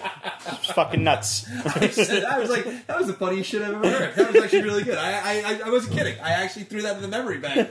You said that to me as like an off comment, just like, we were like getting like a burger or something. It wasn't even like we were talking about any of this stuff. And you mentioned that. I was like, it was like one of those things you ponder. It was like a Pulp Fiction moment. He just starts pondering, it was like you had a Jules moment where you start pondering life. If I go crazy and nuts, I want everyone to know. Yeah, that was great. I see so many things on the internet that are just like, like this is a tendency of psychotic psychoses and sociopathy, however you say that word. You're a sociopath if. Like, and you're like, with the checklist, like, check, dude. And I'm like, if the internet and Instagram is to be believed, I'm just sitting there like, we never show this side of the wall, do we? Sometimes. Do we? Sometimes. They know about it, though. They know. Okay. No, they know this is the place to be for the zombie apocalypse. Right. Yes. For sure. Here's another one that come out this week. Red 5. Speaking of, A Fractured Mind, it's called. Hey. Apparently this girl it's digital only. Apparently this girl gets kidnapped by this, raving serial killer. She's the only one to escape. That's a great topic. By the way, that's a great topic I'd love to discuss on the show. Fractured Minds? No. Serial killers? Let's yeah. That's a topic for an entire episode. That's a topic for an entire episode, and you bring in, every now and then you get, a writer or an artist to come in here. Mm-hmm. I'd love to see them. I'd love to... and I would shut up, and I'd just like to watch that. I really would. Yeah. Because that's... We could definitely pull that off. Yeah. We've had it... we've had the question raised quite often. Right. Of, what you prefer, and... I've gone into digital. I definitely read comics that I download from, Comixology on my iPad and shit. And I only wound up buying the ones that I want to keep at this point. And I thought it was going to be something that I detested, something that I didn't like, and I don't hate it at all. I don't hate it. No, I don't hate it. It's so pretty on the iPad. Like you're just looking at it on the computer, and the best part, honestly, is when you're a hardcore collector like us, and so many people out there in Pete's Basement Land. Greasy fucking fingers, yo. You don't gotta worry no more. How many times you're holding the back of a book and it gets finger indentations? How many times have you? And it's a fucking crying shame. You know who would have been the perfect digital artist? And I'm gonna get screamed at on internet land for this. You ever? I find myself doing this. He is just majestic on digital. Jack Kirby. Really? Because you blow up everything from the Kirby Crackle when he does this cosmic stuff to like the intricate lines and everything else he put in some of his earliest work. And I find myself really just expanding the panels and appreciating the detail that you don't see on the printed comic because the printer isn't able. The printer blurs. Couldn't get it, and it doesn't get some because when you've seen when we go to shows we see the original artwork and some of the stuff, and the artwork is 4 times as big, 5 times as big as the original page. So when it gets shrunk down, you miss so much of the detail. And it's I can't. It's like looking at new material sometimes when you go back on that Marvel Unlimited or the Comixology and you sit there and look at some of the detail. And now today, some of their artists, they're actually knowing that their stuff is going digital. They put stuff in and go that extra mile. It's great that you mentioned that. The book that really turned me toward digital books was Chew. And if you've never, I was thinking Chew before when you brought up the guy about the Shirtless Bear Fighter. No. Because it's about as irreverent. No, I think it was something along the guy that the ghost guy. Okay. Yeah, and I was thinking like Chew, how he can and that John Layman put in Blood Brothers. Yeah. John Layman would put mad shit in the background, like to the point where you would either have to zoom in or sometimes you had to turn the motherfucker upside down just to read a joke. Right. It's not even anything relevant. It's a joke. Right. And, otherwise you gotta fucking sit there and either you're sitting there with a magnifying glass, because God knows the eyesight's going in our old age, and not only or that, scan the motherfucker in. And like I said, it doesn't translate well when you start using, especially the old stuff, with the 5-color printing process that they used in the 60s, where you're sitting there looking at this stuff, and it just, the inks wouldn't bleed onto that newsprint the right way. And which is why Spider-Man's blue instead of black. That's true. You're supposed to be black. That's right. But I totally agree with you. That stuff is just it's. I thought I would hate digital, and I don't. Yeah, I don't at all. I wanted to hate. I wanted to. The collector. I'm a traditionalist. The collector in me wants to hate digital because it's not a physical copy that I can bag and board, put in a box, and say I have the next issue. Right. And I don't want. You have to erase that mentality. But when I erase that mentality, it provides a new palette and a new canvas for an art form that they can take to another level. Mm-hmm. Let's get back to your question. I'm sorry. I'm so sorry. No, we talk about a fractured mind. So this girl gets kidnapped by a serial killer. She's the only one to escape. And the cops show up and they're interviewing her and her family. Okay. And in the meanwhile, some fucked up shit is going on in her head. Because she's like, I don't know if she's seeing ghosts or she's seeing some shit.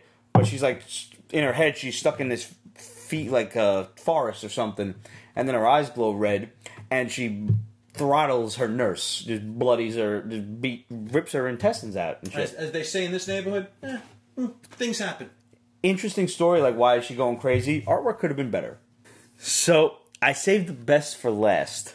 Oh, is this the one we were talking about before as far as the collections? No. This is Book of the Week. Oh, all right. No. We'll get to the questions afterward. Oh, jeez. I saved the best for last. Now, DC has been doing these Looney Tunes superhero crossovers. Oh, yeah. Batman Elmer Fudd was absolutely fantastic. Get out there and buy this fucking issue. Holy shit. I hate you. Now, I really enjoyed, as you guys know from watching... Elmer Fudd or Batmanverse v. Elmer Fudd? No, it's Batman Elmer Fudd. Okay. The first one that I read was Martian Manhunter, Marvin the Martian. And that was a verse. That actually sounds pretty entertaining, actually. That was one of the other great ones. There have been another couple that were... Bugs Bunny Legion of Superheroes was What the Fuck come out last week? Lobo Roadrunner I liked a lot. Wonder Woman Tasmanian Devil was okay.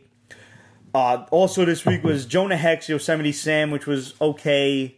I'm not going to talk about that one because I didn't really finish reading it. I skimmed, but it was okay. Okay. Batman Elmer Fudd. Oh my God. When you because they have the story broken up into 2 pieces. Not the story, but the book. Try to be humorous. There's books? No.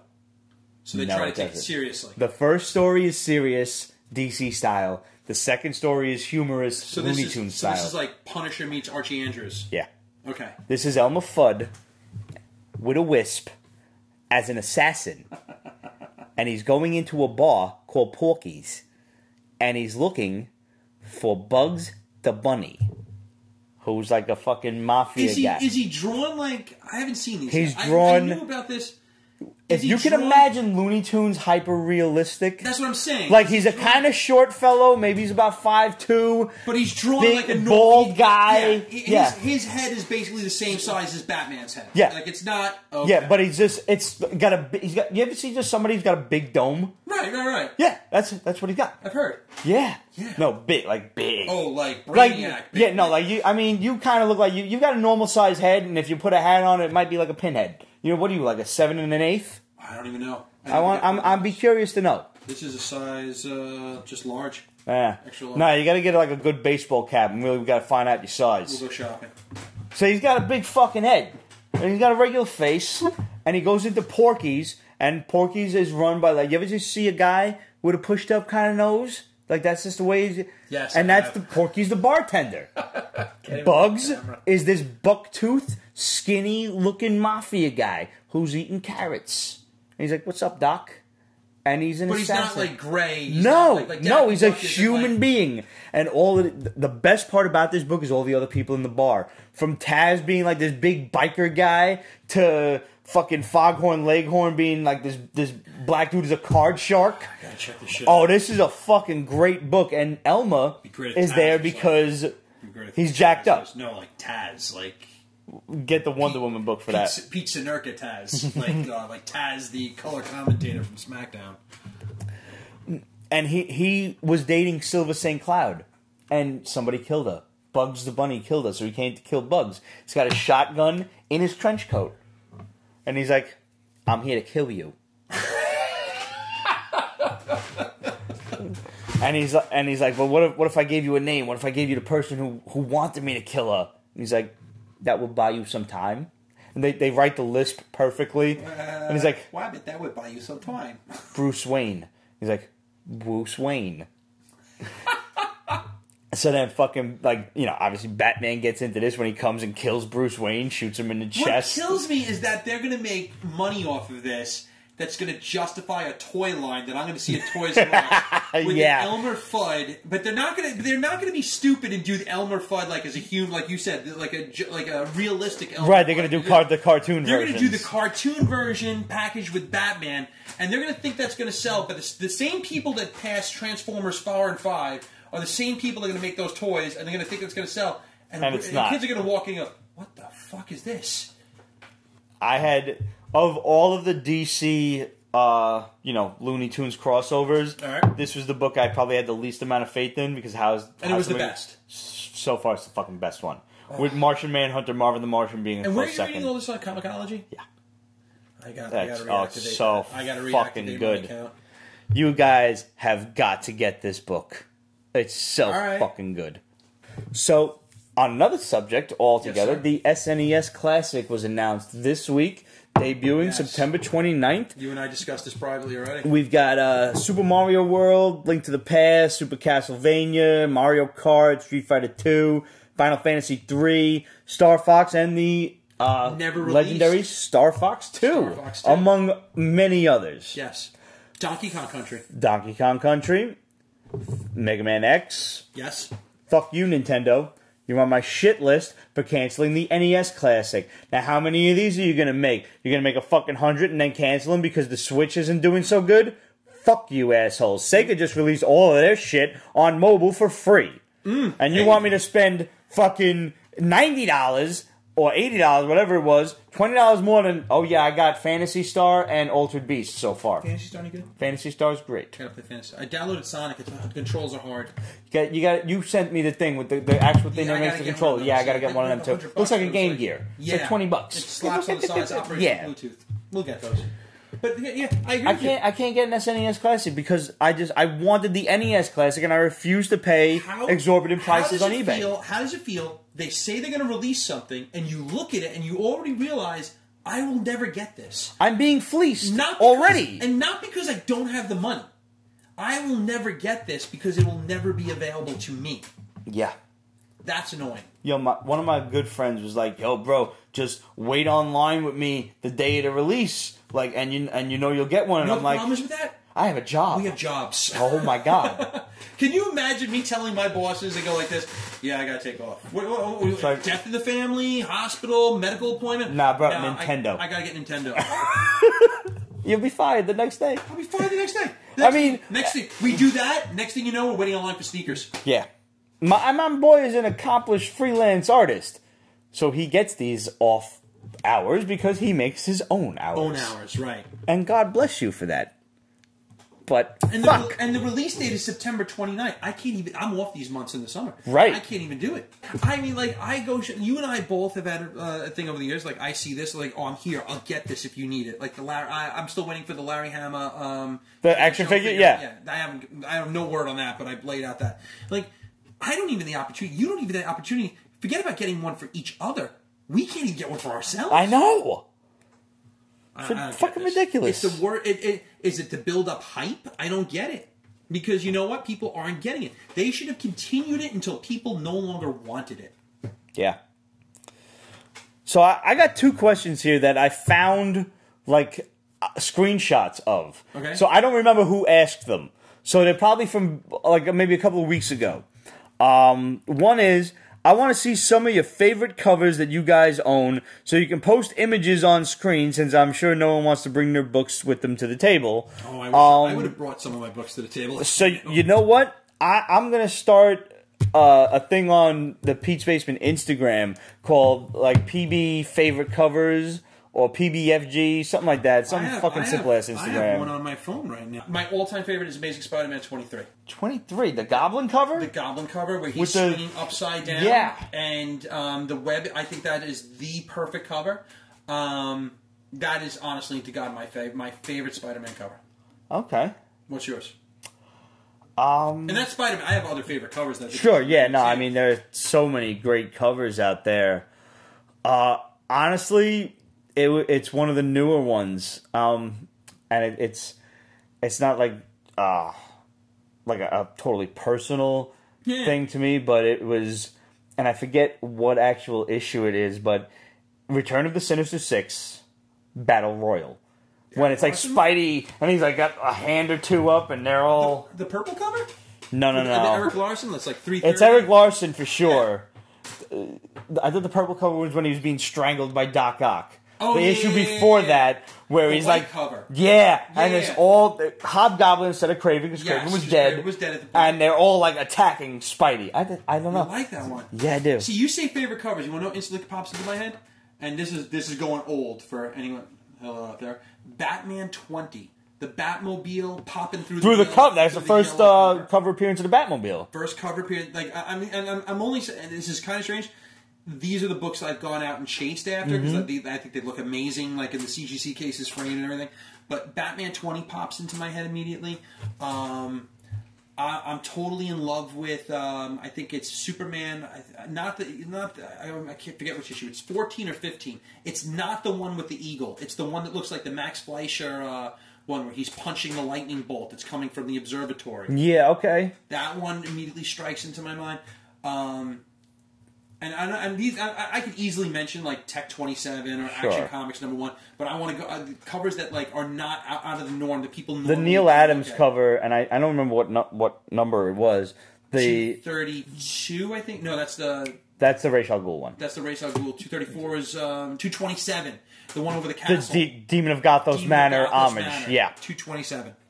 It's funny that I didn't even have I had to say one fucking word, and you got right there. Yeah, that I haven't. It's a nerd fucking. Yeah, I love that cover. That's a good cover. Yeah, that book goes for ridiculous money just because of that cover. I have that double signed before the Sig series was ever a thing. Really? Yeah, like before CGC was even invented, I got that signed by Neil Adams. This is one of my favorites. What? Yeah, that's probably my favorite Batman cover of all time is the Spotlight cover. Yeah. The Batman Eminem. Truly. So simple, but amazing. So here's a great question. Animal Pet Comics. I want to see a serious crypto series. Do you have any recommendations for a good animal pet-based book that doesn't go the way of silly too much? I've read Pet Avengers, Rex Zombie Killer, Dogs, Gorillas, Zombies, fucking great books. There was one put out by Image. I read, but the name escapes me at the moment.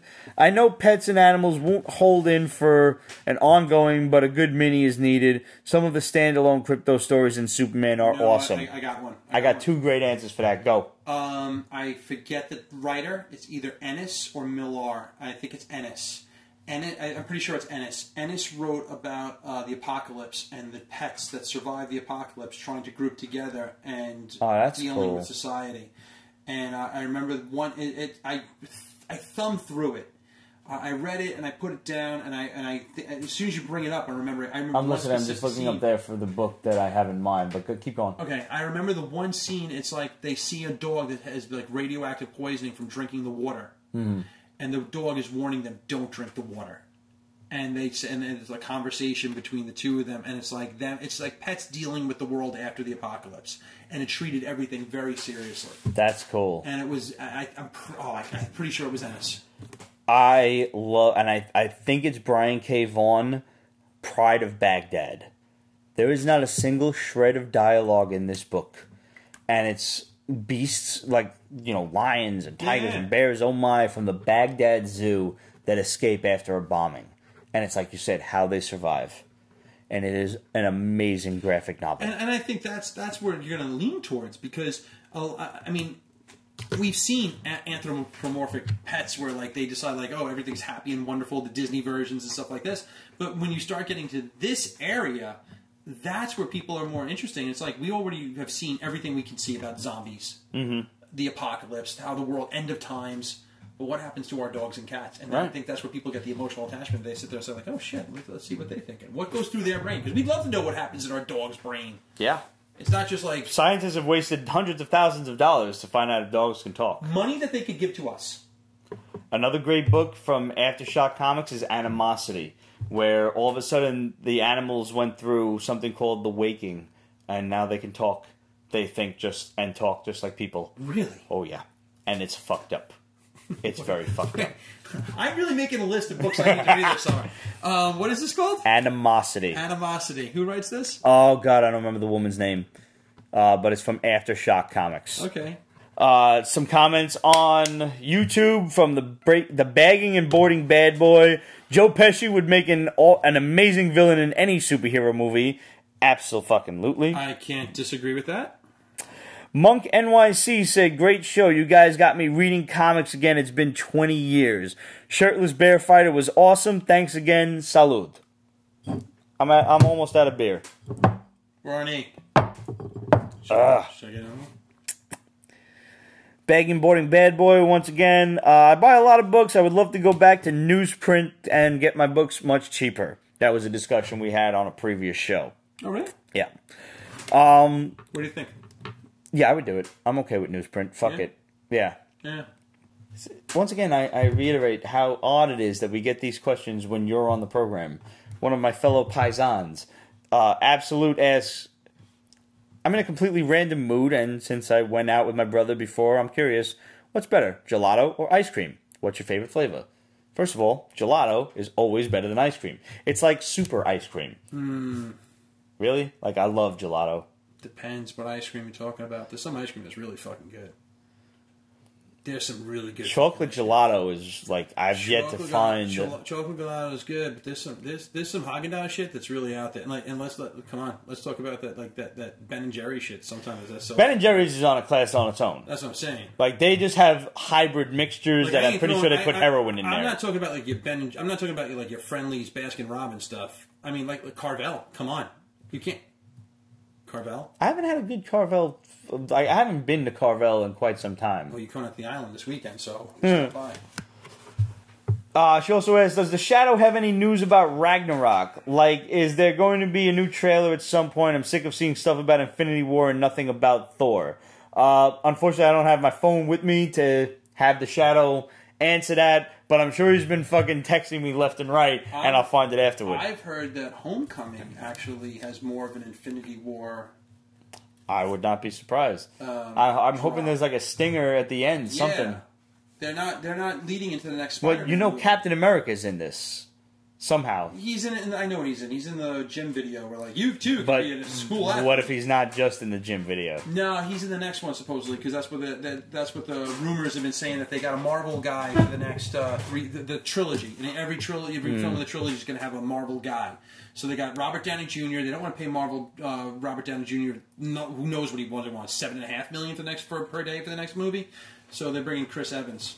That's how they're going to re-up his contract or something. Ah, okay. And if not, there's other guys you can bring in. You know who's got to be shitting a brick over this? Paul Rudd. Because he was supposed to take on all the Spider-Man character traits in Civil War and everything else if they weren't able to get Spider-Man in there. Right. Think about it. Well, I mean, they are doing Ant-Man and the Wasp, so I'm sure with Evangeline Lilly you know next what I mean? to him. Like, that was being groomed. That if you take a look again at Edgar Wright's, Ant-Man, and it's being groomed to fulfill that Spider-Man, like looking up to Tony Stark, inventor type of guy. You know, so that's an interesting development for him. I'm sure he'll still be around. He's bringing in more money than we are every week. Oh, yeah. Yeah. So, last question on this one, and again, just for us. Who has the largest collection? Matthew McIntyre wants to know. Whose collection has the higher dollar value, and what is the most valuable versus what is the most sentimental book? I think I have the bigger collection between us. You definitely have more books between the two of us. Yeah. You have way more books than I do. I think yours has the higher dollar value at this point. I think I would say I have the higher. You have a lot higher grades than I do. Yeah. And I have certain books that... You have multiples. You need to participate in multiple Mondays. You do. It's about time to start Instagramming. People on the CGC... am I allowed to keep referencing this? Yeah, I don't give a fuck. People on the CGC boards know what I have, because I have the registry set. You can look that up. Buzzetta, Buzzetta. This is probably the first time I'm showing my face, too. Should I... Now you know. Now you know. I know. They're all repeating the end of that. Who watches this? Jam NYC. Yes, this is me. Yes, I'm in your football league online. This is me. I would say, and I was thinking about this before when you mentioned it, you have the much bigger collection, and you have a wider scope of a collection, because you do all the CGC and Signature Series and stuff. I was lucky enough that, I say lucky, I can't say smart, but I was lucky enough that the books that for some reason I chose as a kid, and what I was buying up as a kid, I wasn't buying weeklies, I was going back and buying all the old stuff. And today... Because, like me, you were just fascinated by the older shit more so than the newer stuff. When people were buying like, for example, I traded a Gen 13 box set for a near mint, a very fine condition copy of Amazing Spider-Man number 5. And that was what I wanted. I got the Gen 13 box set for like $30-40 at the time. So to get Amazing Spider-Man 5, what is the difference compared to the price now? Right. You know what I mean? So I was lucky. That's what I was gravitated towards. I have 3 AF-15s, multiple Hulk 181s, the 6 or 7 Amazing Spider-Man 14s. I've always been drawn to key issues, and I hoard certain things. I was buying Golden Age before. Right now, I'm not buying a lot of stuff because of Golden Age is going up there. Golden Age. Like, I don't own it. I met someone the other week. We were comparing collections. He was like, "I got Batman 1. I found at a garage sale." A lot of people be getting Batman 1s. I'm seeing them on Instagram. A lot of people are like, "Yo, I finally got this." Finally got a Batman 1, because you can still buy a Batman 1 for a little bit about the price of a car. Yeah. But it's not like it's... And that's cheap to some people who clearly have done right by their own lives. Right. But that's like... What the fuck do you do for a living? Like, that's not like a Tech 27 where you need at least 200 just to get into an entry-level, low-grade with restoration. You need to be a hitman. Right. So, I'd say you would definitely have the scope of collection. And in some ways, believe it or not, and this is one thing I learned, because I know people who have collections that are crazy. Like, completely crazy, that make us look like we just buy, like, G.I. Joe and Transformers every single week. And one thing I've learned every single week is no collection is a bad collection. If you would get enjoyment out of anything that you have, that's a great collection. Absolutely. And I found stuff that people have in, like, collections that, like, there's people that look at me and said, like, "Oh, your collection's amazing, and I wish I had this and this and this." And I said, "Well, what do you have?" And I've gone through their collections, and it's not high dollar, but then I look at them like, "Wow, I wish I had this." You have a book that I don't have, and I will never own. And we've discussed it privately, like the book, and you don't even see it. And I'd love to get my hands on one of those one day. But that's like the unicorn albatross in the wild. and you got that you got that by. You were lucky with that purchase. You know what I mean? So luck, you would never believe. In everyone's collection, there is a gem that nobody else has. Mm-hmm. And I still believe everyone at least has one gem, which is your very first book. And it's funny that brings you to most valuable, which I think both of us is our AF-15s. Right. Just yes. dollar-wise. Versus what is the most sentimental. And for me, it's... even the first book I bought, which I remember was G.I. Joe 105, mm-hmm. but the most sentimental book to me is my reprint Vault of Horror 27. I think it was Vault of Horror 2 with the 90s reprints, which my grandmother got for me, which is what started this madness together. It was also amazing to me because when you sent me a picture that years ago. Like, yeah. I remember seeing the thing like and I bought there was stuff. That one and the original that I wound up buying. And by that time, I already had like the 3 AF-15s. And I'm sitting there looking at it, I was like, wow, but I don't have those. And those would be an amazing sub-collection to start getting. And you got me interested in some of the EC horror and the sci-fi stuff. And that's what I mean. Everyone has stuff in their collection that's just amazing. It's the people that don't have anything that I feel sorry for. And it's everybody's got those little side interests that like, oh, I love these. Like this is my own like, little guilty pleasure kind of thing. What's the first book you ever owned? G.I. Joe 105? The first book I ever purchased with my own money was G.I. Joe 105. Roadrunner. Oh, the first book I ever... What's for Spider... I don't know the first book I ever... probably the G.I. Joe book also. I would say... First Spidey book was... I believe the number was 341. Was Spider-Man and Black Cat versus Scorpion. The first G.I. Joe book I ever bought was G.I. Joe 26. Oh, wow. That's pretty... That's first Storm Shadow or something like that. That's the first... no, 21 was Storm Shadow. That's when they started doing the origin of Snake Eyes, yes. I like G.I. Joe figures. I love Snake Eyes. I was like, what is this? I got to know what happens. What's this about Snake Eyes? And that was my first G.I. Joe book, I think. The first comic book I ever had was well before that. Was given to me as a gift. I think it was like Roadrunner 97, the Whitman stuff. I still have it. And the first Spider-Man book was Web of Spider-Man 26, which I still have.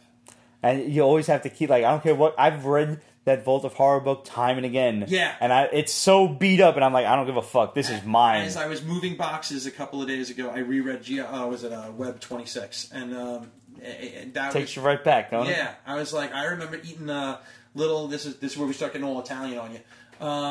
It was an American cheese with a salami sandwich, American cheese, lettuce, tomato, mustard, and... on bread, sitting there with a cup of milk on my porch while I read Amazing Spider-Man 26. I could sit there with a fucking thing of Italian bread and gravy, just home and eat. In 1 week we are. Guys, thanks for tuning in. Andrew, brother, great to have you on, man. Like, seriously, I don't know how the fuck it's taking this long. Guys, thanks for tuning in. Have a great 4th of July weekend. If you're going to be lighting off fireworks, be safe. Please don't end up like my friend Joey Treefingers. That is a fucking true name and a true story. I hope everybody was smart enough to take either Monday or Wednesday or both Monday and Wednesday off from work. Right. Because chances are you're going to want it because everybody else is off. You're going to want to visit your friend that didn't listen to his advice in the hospital. Seriously. So we'll see you guys next week. I got no beers left to toast to you. So thanks for tuning in. Salud. Pete's Basement is copyrighted 2017, Ripped Productions. All rights reserved, so go fuck yourself.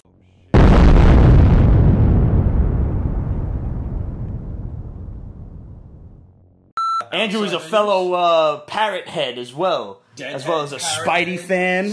Fish head and roly-poly fish heads. Roly-poly fish heads. Never seen drinking cappuccino in Italian restaurants with Oriental women. Yeah. Our boy Mr.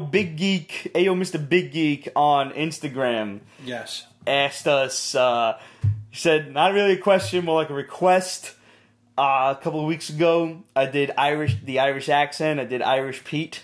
Oh, the Irish. And he bloody well asked me if I could do it again. And the fact is, of course, the fucking one day that I got asked to do the Irish accent, I don't have any fucking whiskey. I'm not a fucking whiskey. So I'm gonna do it again, but I'm gonna need whiskey to keep it going. I need some Jameson or some Tully. You know what? Was it Finnegan's funeral? Lots of fun at Finnegan's wake.